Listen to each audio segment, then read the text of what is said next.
बोलिए। बोलो श्री प्राणनाथ प्यारे की जय। बोलो श्री सतगुरु महाराज की जय।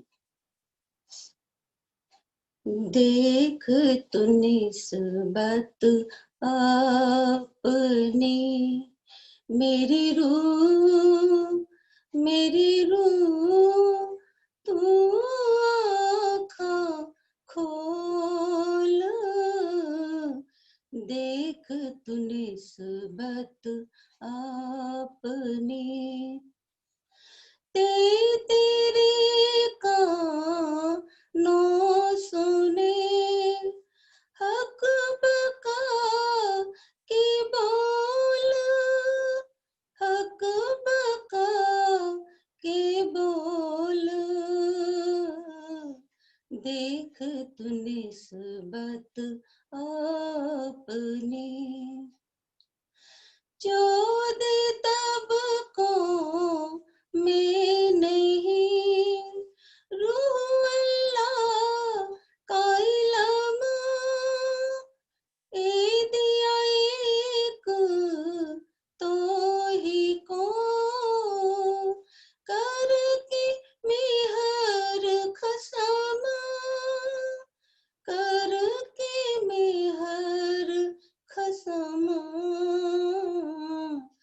देख तू निस्बत अपनी अर्श अजीम तेरा वतन खसम नूर जमाल इल्म पाया ते बेशक। देख कोल फैल हाल देख कोल फैल हाल। देख तू निस्बत अपनी अनहोनी ए हकीकरी करके ऐसी फिकर पर्दे में झूठ दिखाया बीच कायम का नजर बीच कायम का नजर। देख तू निस्बत अपनी श्री मोहम्मदी कहे मेहर मोमिनो हके करीवास ते तुम कौन देवे इत सुख बका बिना इन खसमा बिना इन खसमा। देख तू निस्बत अपनी मेरी रूह तू आँखां खोल। देख तू निस्बत अपनी तेरे कानों सुने हक बका के बोल। हक बका के बोल। देख तू निस्बत अपनी।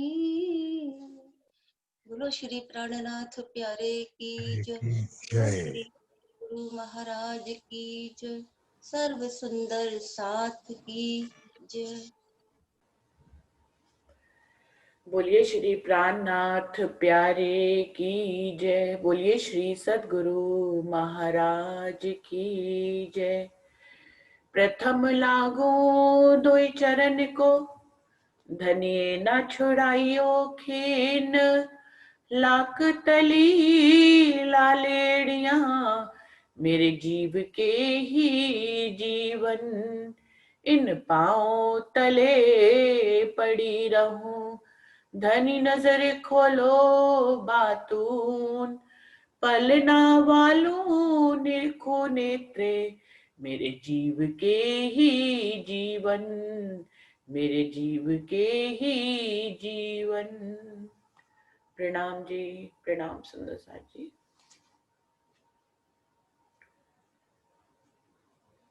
निस्बत सागर, सातवां निस्बत का सागर ग्रंथ का 7वें सागर पे हम सब आ गए हैं। और ये जो निस्बत का सागर है ये हमारा सागर है, हम रूहों का सागर है, श्यामा मरानी और रूहों का सागर है। कल जो छठा सागर हुआ था,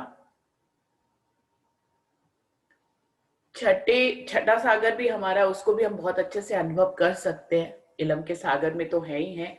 बिल्कुल ऐसे ही सातवां सागर, क्योंकि हमारा दिल का संबंध राज्य से है, तो जब हमारे ही दिल का है किस्सा तो हमारा सागर हुआ ही। अपने दिल का हाल तो हम सभी जानते ही हैं, कोई और जाने या ना जाने, तो इसलिए ये सागर हमारा है, सागर निस्बत का। तो इस सागर की एक एक चौपाई जो है वो हम पर घटती है, और हम समझेंगे कि हमारे दिल का इन चौपाइयों से कितना कनेक्शन है। तो शुरू करते हैं सुंदर साथ जी। सागर सातवां निस्बत का। अब कहूं दरिया सातवां, जो निस्बत भरपूर, या को वार न पार कहूं, जो नूर के नूर को नूर। इंद्रावती जी कह रही हैं क्योंकि वो खुद भी निस्बत है, उनके अंदर तो श्यामा मरानी की शक्ति भी है, और वो खुद अंगना भी है, और वो राज्य भी बनी। इंद्रावती एक ऐसा स्वरूप है जो तीनों को उन्होंने जिया है। उनके अंदर मरु का जीव भी है, उनके अंदर इंद्रावती की आत्म भी है, और उनके अंदर श्यामा मरानी के दो तन कहे गए हैं, तो दूसरा तन हरा उल्ला सफेद गुदरी, इनको सफेद गुदरी कहा गया है। श्यामा महारानी का दूसरा तन भी है, क्योंकि धनी देवचंद जी भी इनके अंदर आकर विराजमान हो गए, और ये आखरुल जमा इमाम मेहंदी मोहम्मद साहब की शक्ति भी इनके अंदर आ गई, और स्वयं राज्य का स्वरूप, ये पूर्ण स्वरूप भी कहलाए। तो इंद्रावती का ही ये सागर है। अगर उनके सखी भाव में देखेंगे तो ये इंद्रावती जी का भी सागर है। तो क्या कह रही हैं, अब कहूं दरिया सातवां। अब मैं आपको 7वें सागर के बारे में बता रही हूँ, जो राज्य के दिल के सारे 8 सागर हैं, उसमें जो उनका अंगों का ही स्वरूप है, राज्य महाराज के जो अंग स्वरूपा है श्यामा मरानी और सखिया, तो ये उसका सागर है जो निस्बत भरपूर। इसमें राज्य श्यामा जी रूहों के बीच का जो संबंध है ये उसका सागर है। ये आपको वार ना पार कहूं, इसका कोई ओर छोर और किनारा नहीं है। क्यों ऐसा कह रही है, क्योंकि राजी महाराज ने अपने इश्क की लहरों को श्यामा मरानी और रूहों के रूप में स्वलीला अद्वैत में प्रवाहित किया, तो उनके इश्क का कोई और छोर कैसे हो सकता है। तो अपने ही अंग को, अपने ही इश्क को, लहरों को श्यामा मरानी और सखियों के रूप में स्वलीला अद्वैत में प्रवाहित जब स्वयं ही करते हैं, तो हम, तो उसका ओर छोर कैसे हो सकता है। जो हमारे ही दिल का स्वरूप हो उसका ओर छोर नहीं कह सकते। हम अपने ही दिल का माप कभी नहीं लगा सकते। राज्य के दिल की तो बात कभी, हम दुनिया में भी रहते हुए, दुनिया की बातें करते हुए भी, जो लोग दुनिया में ही जीते, हम लोग तो फिर राज्य की बातें करते, उनके करीब रहते, तो भी दिल का, अपने दिल का माप कोई भी नहीं लगा सकता। तो राजी महाराज के दिल का ये जो निस्बत का सागर है, इसका वार पार कैसे हो सकता है। जो नूर के नूर को नूर, ये कौन है, वो क्या बता रहे हैं, कैसा संबंध है राज्य श्यामा जी और रूहों में, कि राज्य के दिल का जो इश्क है, जितने भी राज्य के सागर हैं, उसका नूर श्यामा मरानी है, जाहिरी रूप, हकीकत रूप। और श्यामा मरानी आगे जो है नूर, उस राज्य महाराज के दिल का नूर। एक नूर किसको कहा गया, राज्य के दिल की नियामतों को नूर कहा गया है, और फिर उसका नूर श्यामा मरानी, क्योंकि वही उनका दिल की नियामतों का हकीकत स्वरूप श्यामा मरानी है। और फिर श्यामा मरानी के भी नूर का स्वरूप सखिया है, उनके दिल का स्वरूप। तो इस प्रकार क्या कहागा, जो नूर के नूर को नूर, वो कह रहे हैं जो राजी महाराज के दिल की नियामतों का हकीकत का जाहिरी स्वरूप श्यामा महारानी है, और श्यामा महारानी के दिल का जाहिरी स्वरूप हकीकत स्वरूप रूहें हैं, उनका कोई ठिकाना आर पार नहीं हो सकता। ऐसी निस्बत के सातवें सागर के बारे में अब मैं आपको कहने जा रही हूँ। बेशुमार ल्याए शुमार में, पहली चौपाई में इतना कुछ कह दिया है, नूर के नूर को नूर, तो जिसका कोई पारावार नहीं है। तो क्या कह रहे हैं, इतना बेशुमार तो उन्होंने पहली चौपाई में ही कह दिया, उसको कैसे शुमार में लाए। इंद्रावती जी कह रही हैं, बेशुमार ल्याए शुमार में एजो करत हूँ मजकूर, क्यों आवे बीच हिसाब के जो हक अंग सदा हजूर। वो कह रहे हैं ऐसे बेशुमार सागर को शुमार में मैं ले आई, ये जिसकी मैं मजकूर जो बातचीत करने जा रही हूँ, इसको हिसाब में कैसे लाया जा सकता है। जो स्वयं राजी महाराज के अंगों की ही रोशनी लहरें हैं, उनके बारे में इसको हिसाब में कैसे करके बताऊं। खूबी क्यों कहूं निस्बत की, वास्ते निस्बत खुली हकीकत, तो पाई हक मार्फत ज्योति हक निस्बत। खूबी क्यों कहूं निस्बत की, वो कह रहे हैं ऐसे संबंध श्यामा महारानी और रूहों के साथ जो राज्य का है, उसकी खूबी, उसकी क्या महत्ता है, उसकी क्या विशालता है, क्या उसका रंग ढंग है, उसके बारे में, उस खूबी, उसमें कितने गुण है, उस खूबी के बारे में आपको कैसे कहें। इस निस्बत के वास्ते ही जो राज्य श्यामा जी और रूहों के बीच में था, ये सारी हकीकत खुली। हकीकत के रूप में परमधाम प्रदर्शित हुआ, और फिर इस काल माया के ब्रह्मांड में जो अक्षर ब्रह्म की, जो राज्य के हुक्म से अक्षर ब्रह्म के मन से बना, उसमें ये जो हकीकत खुली, किसके लिए खुली, उस निस्बत के वास्ते। उस निस्बत के लिए ही तो ये खेल बन गया, उन्हीं के लिए सारी नियामतें आ गई, उन्हीं के लिए ये हकीकत खुल गई। तो पाई हक मार्फत ज्योति हक निस्बत। अब इस खेल में आकर जो हम राजी महाराज के दिल की मार्फत तक पहुंचे हैं, किस किस लिए पहुंचे, क्योंकि राजी महाराज से निस्बत थी, तभी तो। हर किसी को तो अपने दिल की मार्फत तक राजी महाराज ने नहीं पहुंचाया। आज तक ब्रह्मांड में सब लोग इतने सारे कर्म किया करते थे उस निस्बत राजी महाराज के दिल को जानने के लिए, लेकिन कभी भी कोई पहुंच नहीं पाता था। तो किसी को भी नहीं पहुंचाया। लोग पहाड़ों में जाते थे, बर्फ में गिरते थे, आग में जलते थे, लेकिन कोई भी अक्षरातीत पूर्ण पारब्रह्म की पहचान नहीं कर पाए। वो तो सभी कुछ यहीं बैकुंठ पे गड़ जाता था। तो सोचिए कि राजी महाराज के दिल की मार्फत तक पहुंचे अगर हम सब, तो क्या निस्बत नहीं होगी? क्या इतनी गवाही काफी नहीं हम सुंदर साथ के लिए? हम लोग जो सोचते हैं कि अभी हम पीछे हैं या किसी को हम आगे समझते हैं, आपके सामने आप मार्फत की बातें कर रहे हैं, राज्य के दिल की मार्फत की बातें कर रहे हैं, संबंध है तो कर रहे हैं ना। और संबंध है तो राज्य आपको सुना रहे हैं, संबंध है तो आपके कानों को ये स्वाद मिल रहा है, संबंध है तो इतनी बात, इतने करीब आप राज्य के हो पा रहे हैं। किसी के भी आगे पीछे होने का कोई मतलब ही नहीं है। जिस संबंध है तो सबका संबंध है, संबंध नहीं है तो फिर किसी का भी संबंध नहीं है, उसमें कोई भी आगे पीछे नहीं होता। ये तो सिर्फ जो दिखाई देता है इस काल माया के ब्रह्मांड में द्वैत के कारण कि कोई आगे कोई पीछे, ये सब काम लेने के राज्य के हुक्म के स्वरूप है। जिससे जैसा काम लेना होता है उससे वैसी ही करनी कराते हैं। बाकी निस्बत में कोई भी आगे पीछे नहीं है, ना ही कोई ज्यादा राज्य को प्यारा है, कोई कम प्यारा है, ऐसा कुछ भी नहीं है। ये बिल्कुल वैसे ही है। मैं अगर कहूं कि मुझे दाहिना हाथ ज्यादा प्यारा है, बाइना हाथ कम प्यारा है, क्योंकि दाहिना हाथ ज्यादा काम करता है, बायां हाथ कम काम करता है, तो ये सच नहीं होगा। मुझे ये दोनों मेरे ही अंग हैं, दायां हाथ और बायां हाथ, ऐसी सारी निस्बत राज्य का ही अंग है।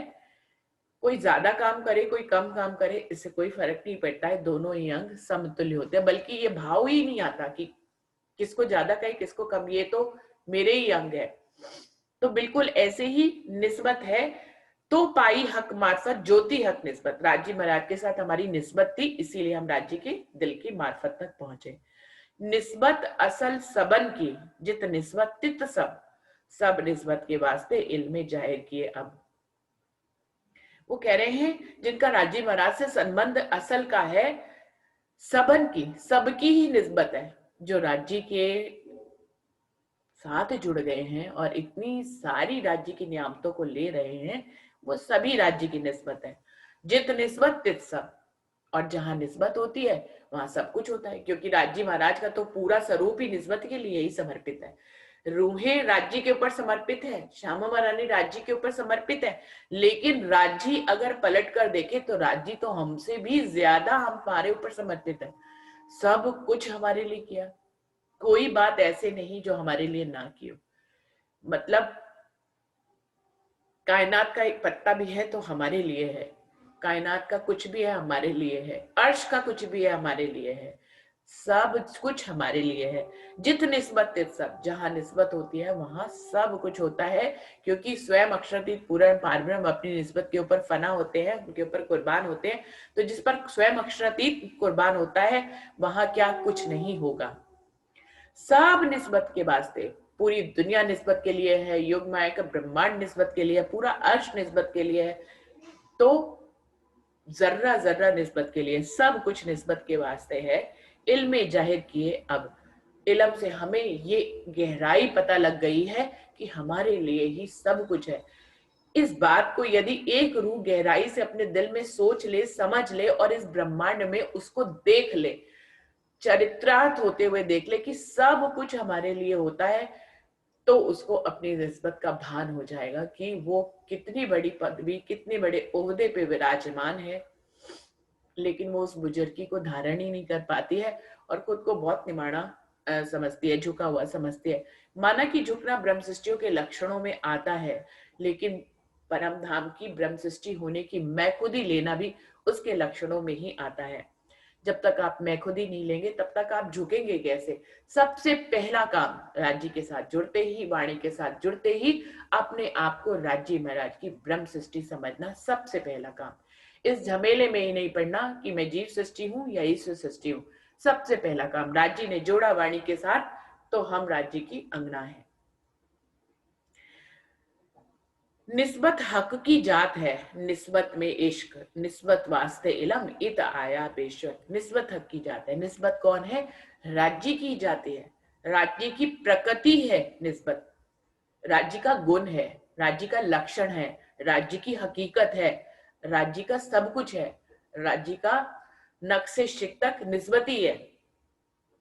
तो क्या कहा? निस्बत हक की जात है, निस्बत में इश्क।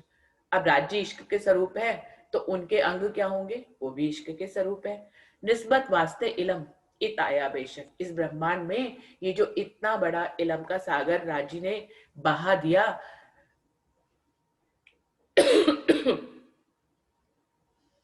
किसके लिए? रूहों के लिए बहा दिया, और उसमें डुबकियां सब ने लगा ली।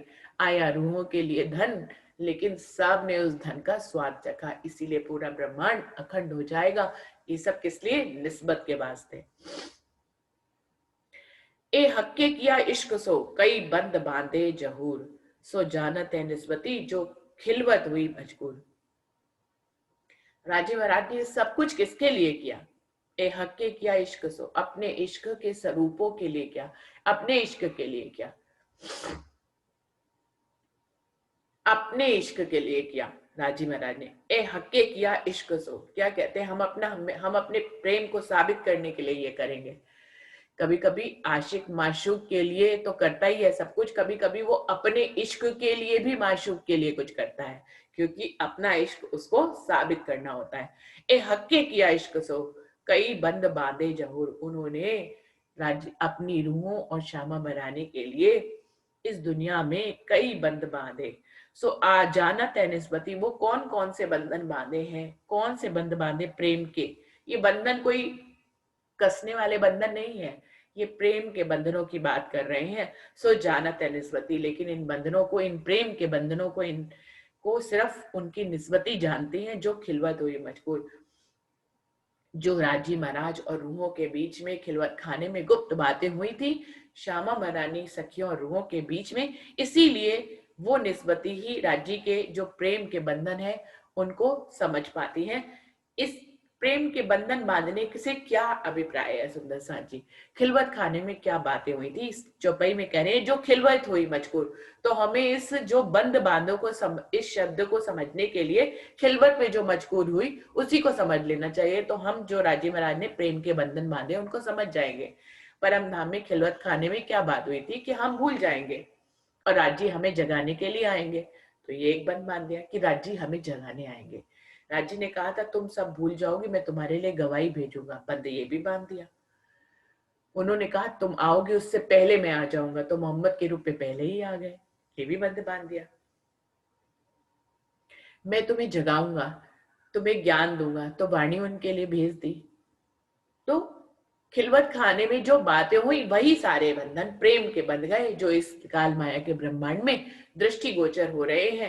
राजी ने जितने वादे किए थे प्रेम में वो सब निभा रहे हैं, और रूहों ने जो वादे किए थे कि हम आपको नहीं भूलेंगे, और ऐसी कैसे हो सकता है कि हम अपना इश्क भूल जाए, हम नहीं भूलेंगे। और फिर ऐसे कैसे हो सकता है कि तुम हमें जगाओ और हम ना जागे? नहीं, आपकी गलती होती है वो हमसे बोलना। हाँ वही।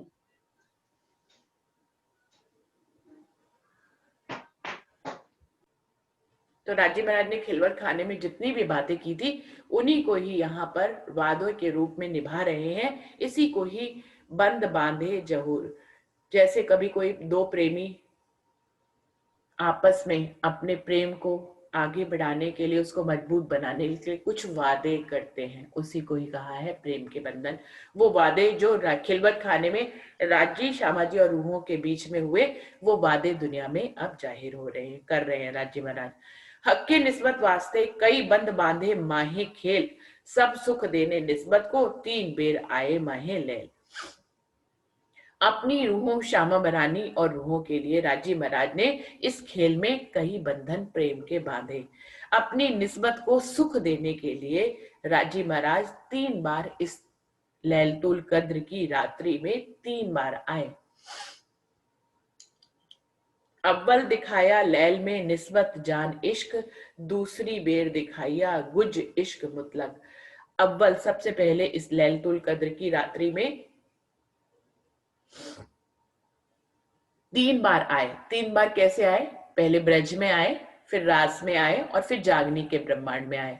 और अगर क्योंकि ब्रज और रास का ब्रह्मांड हो चुका है, और अगर खाली जागनी की बात करें तो जागनी में भी फिर 3 बार आए, मोहम्मद के रूप में, धनी देवचंद जी के रूप में और इंद्रावती के रूप में।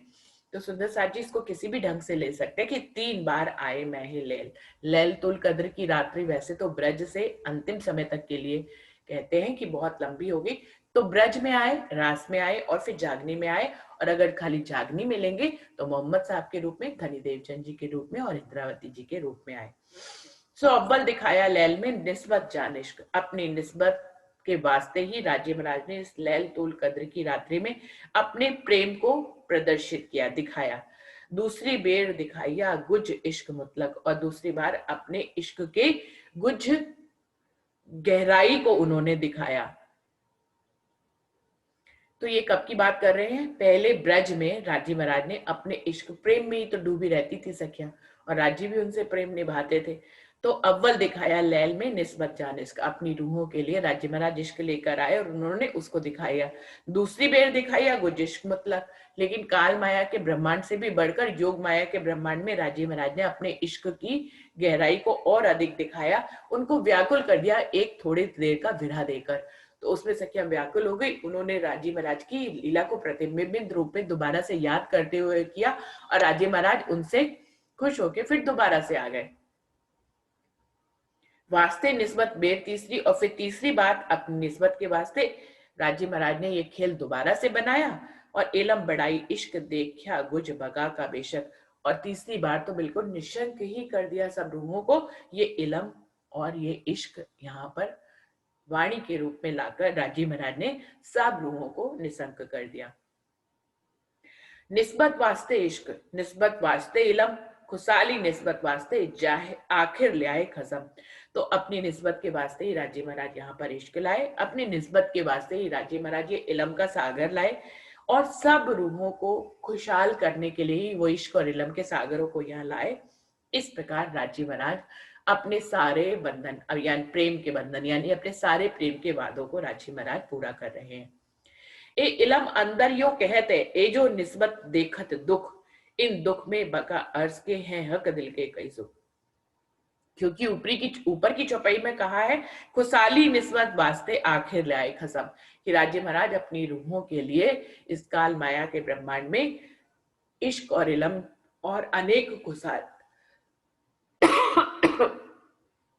अनेक खुशियां लेकर आए हैं। तो सुंदर साहब के दिल में यह प्रश्न उठ सकता है, या अपने ही दिल में, वो मुंह से कहे ना कहे, लेकिन ये संशय उठ सकता है कि यदि राजी महाराज हम उनकी निस्बत है और राजी महाराज अपनी निस्बत के वास्ते खुशहालियां ही लेके आई हैं, खुशियां ही लेके आए हैं, तो हमें फिर दुख क्यों दिख लगते हैं इस दुनिया में। तो सुंदर साहब जी, ये प्रश्न जब रूह इलम में बहुत गहरी नहीं उठी होती है, तब तक उसके मन में ये प्रश्न अक्सर आया करते हैं। मेरे दिल में भी ये अक्सर आया करते थे। आज से करीब 15 से 20 साल पहले की बात है कि हम राजीव महाराज की रूह हैं, हम ब्रह्मा विष्णु महेश से आगे हैं, हम उनकी रानियां हैं, और ब्रह्मा विष्णु महेश तो हमारे हुक्म से ब्रह्मांड बनाते हैं। इतनी बड़ी हमारी साहिबी है, तो यहाँ हम दुख क्यों देख रहे हैं? फिर तो हमें रानी जैसा होना चाहिए, दुख क्यों है? तो इस तरह के प्रश्न मन में स्टार्टिंग में आते हैं, और हम अपने आगे के परमहंसों से इस तरह के प्रश्न पूछा करते हैं। तो वो लोग उत्तर दिया भी करते थे उस समय। ये मैं अपने अनुभव की बात बता रही हूँ। वो अपने अपने स्तर से उत्तर देते भी थे, लेकिन हमारी समझ में नहीं आता है, क्योंकि हमें उस समय राजी महाराज हमसे हमारे मन में उपजाते हैं, हमें अपने परमहंसों से, रूहों से उत्तर दिलवाते हैं, हमें समझ में फिर भी नहीं आने देते राजी महाराज। ये राज्य की हिकमत है कि वो समझाते भी हैं, फिर भी हमें समझ में नहीं आता है। तो ये भी राज्य की हिकमत है, क्यों हमें उस समय समझने नहीं देते, क्योंकि वो हमें खुद ही समझाना चाहते हैं उस राह पे चलाकर। तो जब हमारी मंजिलें पग डर पग पूरी होती हैं, तो उन प्रश्नों के उत्तर हमें स्वयं मिल जाते हैं। बिल्कुल ऐसे ही 11वीं चौपाई में कह रहे हैं, ए इलम अंदर यो कहता है, अब ये जो ज्ञान राजी महाराज का सागर छटा आया है, ये हमारे अंदर उतर गया है, और अब ये हमें समझाता है, ये ऐसा कहता है कि ये जो निस्बत देखा तुक, इस खेल के अंदर ये जो राजी महाराज की निस्बत जो है, इस काल माया के ब्रह्मांड के जो दुख देख रही है, इन दुख में बका अर्ज के हैं हक दिल के कई सुख। इसमें ही, इन दुखों में ही अखंड परम धाम के कई राजी महाराज के दिलों के सुख भी है। दुख तो चल ही रहे हैं पैरेलल, क्योंकि राजी महाराज ने दुख का खेल बनाया है। लेकिन ये दुख का खेल बनाया किस लिए? एक बार सुंदर साथ जी, हम सब ने इस प्रश्न पे डिस्कस भी किया था कि दुख के खेल में आए हैं तो क्या दुख देखने आए हैं कि सुख देखने आए? तो जाने अनजाने सबने सोच समझ कर अपने ज्ञान से, जो राजी महाराज का इलम का सागर है, उस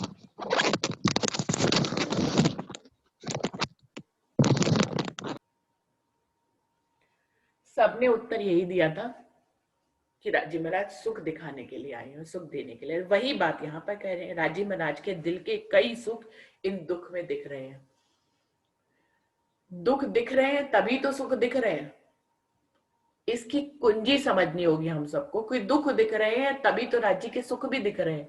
दुख नहीं दिखते थे तो सुख भी नहीं दिखते थे। वही तो परम धाम में था, दुख था ही नहीं तो सुख भी नहीं दिखते थे। सुख में थे, सुख में लबालब थे, भीगे हुए थे, सुख के ही स्वरूप थे, फिर भी सुख नहीं पता था।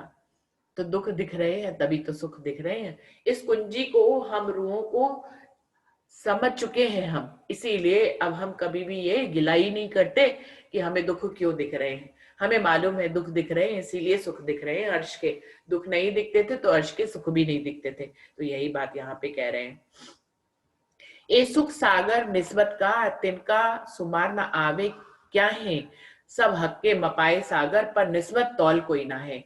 वो कह रहे हैं ये जो निस्बत का सागर है, संबंध का सागर है, इसका कोई शुमार नहीं है। राजी महाराज ने, इंद्रावती कह रही है, मुझसे सारे सागर मपवा लिए, सबकी नाप तोल करा ली, पर निस्बत की तौल मैं कर ही नहीं सकती। निस्बत के बराबर कोई भी उपमा, कोई भी महिमा मैं कहां से लाऊं। मापे गहरे सागर जिनको था न देखे कोई, तिन हक दिल अंदर बैठ के मापे इश्क सागर सोए। इंद्रावती जी क्या कह रही है? मैंने गहरे से गहरे सागरों को माप दिया राजीव महाराज के हुक्म से। लेकिन मैं कैसे माप पाई, क्योंकि मैं तो राजी महाराज के दिल के अंदर ही बैठ गई और वहां बैठकर मैंने राजी के इश्क से सारे सागरों को माप करके दिखा दिया। कितनी गहरी अवस्था को वर्णन कर रही है इंद्रावती जी अपनी, कि मैं तो राजी के दिल के अंदर ही बैठ गई और वहां जब दिल में से ही तो दिल में ही तो आठों सागर है, जब मैं दिल में ही चली गई, दिल में ही घुस गई, वही मैंने अपनी जगह बना ली, तो फिर मैं आठों सागरों को वैसे ही नाप लूंगी। तो जो हक काहू ना पाया, नाकिन सुनिया कान, पाया ना बाके अर्श को, तो कौन ठौर मकान। वो कह रहे हैं इस काल माया के ब्रह्मांड में किसी ने भी हक की पहचान आज तक की ही नहीं, किसी ने उसके बारे में कानों से भी नहीं सुना। ऐसे अक्षरातीत पूर्ण पार ब्रह्म के अर्श को और उसके ठिकाने को भला कोई कैसे बता सकता था। सब बुजुर्ग को ढूंढिया, किन पाई न बका तरफ, दुनिया 14 तबक में किन कया ना एक हरफ। जितने बुजुर्ग से बुजुर्ग लोग हो गए, किसी ने भी अखंड परम धाम की बात नहीं कही, और 14 तबक की दुनिया में किसी ने भी वहां का एक हरफ भी नहीं कहा। तिन हक दिल अंदर बैठ के माप्या सागर इश्क, इन हक के इल्मे रोशनी सब मापे सागर बेशक। ऐसे अक्षरातीत जिसको कोई आज तक 14 ब्रह्मांड में नहीं पा पाया, ऐसे अक्षरातीत के दिल के अंदर मैं इंद्रावती, भाग्यवान इंद्रावती, उनके दिल के अंदर बैठ गई, और जहां पर मैंने उनके इश्क के सागर को मापा, इन हक के इल्म रोशनी और फिर राजी महाराज के इल्म से सारी रोशनी मिल गई। उस रोशनी से मैंने बेशक होकर सारे सागरों को माप लिया। सो इश्क इलम सुख सागर वास्ते आए निस्बत, इन निस्बत के तौल कोई लियाओ कहां से हक नियामत। वो कह रहे हैं ये जो राजी महाराज का इश्क का, इलम का के जो सुख है, सागरों के जो सुख है, ये सब निस्बत के लिए हैं, अपनी परम धाम की सखियों और श्यामा वरानी के लिए है। इसलिए ये सारी नियामतें जब रूहों के लिए ही हैं, तो फिर मैं रूहों को कौन सी उपमा दूं। मेरे पास कोई शब्द नहीं है। ए निस्बत जो सागर जाने निस्बती मोमिन, कहूं था न गहरा सागर कोई पावे न निस्बत बिन। ये जो निस्बत का सागर है, इसको सिर्फ निस्बत मोमिन ही जान सकते हैं। इसका कोई था नहीं है, ये इतना गहरा है कि कोई इसकी गहराई माप नहीं सकता। कोई पावे न निस्बत बिन, लेकिन परमधाम की रूहें तो सब कुछ जानती हैं, वो तो सारे सागरों को माप सकती हैं, इसलिए वही इसके बारे में जानती हैं। तो क्यों कहूं जोड़ निस्बत की, जो दीजे निस्बत मान, निस्बत हक की जाते है जो हक वायदत सुभान। इसलिए निस्बत की मैं कोई बराबरी कर ही नहीं सकती।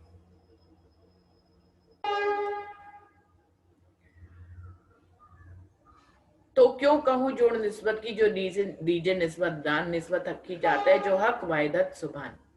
निस्बत को सिर्फ निस्बती ही जानते हैं। निस्बत जो है वो राजी महाराज की जात है, जो राजी महाराज की वाहिदत के स्वरूप है। बहुत लहरी इन सागर की मेहर इश्क इलम, शोभा तेज सुख कई बका, इन निस्बत में जात खसम। वो कह रहे हैं इस निस्बत के सागर की अनंत लहरें हैं। वो कौन कौन सी लहरें हैं? मेहर, इश्क, इलम, शोभा, नूर, परम धाम के सुख, ये सब निस्बत के लिए ही हैं। ए इलम ए इश्क और निस्बत कही जो ए तीनों सिफत माहे मोमिनो निस्बत हक कीजे। ये चाहे इलम हो राजी महाराज का, चाहे राजी महाराज का इश्क हो, और राजी महाराज की निस्बत की जो इतनी बात इंद्रावती जी कह रही है, मैं कह रही हूँ, ये तीनों सिफत माहे मोमिनो, इन तीनों की गहराई जो है मोमिनों के अंदर है। वो राजी महाराज के इश्क को समझती हैं, राजी महाराज के इलम को समझती हैं, और राजी महाराज से जो उनका संबंध है, इसको भी परम धाम के मोमिन समझते हैं। क्यों? क्योंकि उनकी राजी महाराज से निस्बत है। किन पाया ना इन इलम को, किन पाया ना ए इश्क, तो क्यों पावे ए निस्बत, पहले सूरत न पाई हक। वो कह रहे हैं इस दुनिया में किसी ने भी राजी महाराज को ही नहीं पहचाना, उस अक्षरातीत पूर्ण पारब्रह्म को नहीं पहचाना, तो भला वो उनके ज्ञान को कैसे पहचान सकते हैं। और जब ज्ञान को नहीं पहचान सकते तो उनके इश्क को कैसे पहचान सकते हैं। और जब इश्क और इलम को नहीं पहचानेंगे तो उनको अक्षरातीत पूर्ण पारब्रह्म का अपनी रूहों और श्यामा महारानी के साथ क्या संबंध है, इसको वो कैसे पहचानेंगे? नहीं पहचान सकते। एक गुज वेद हक रूह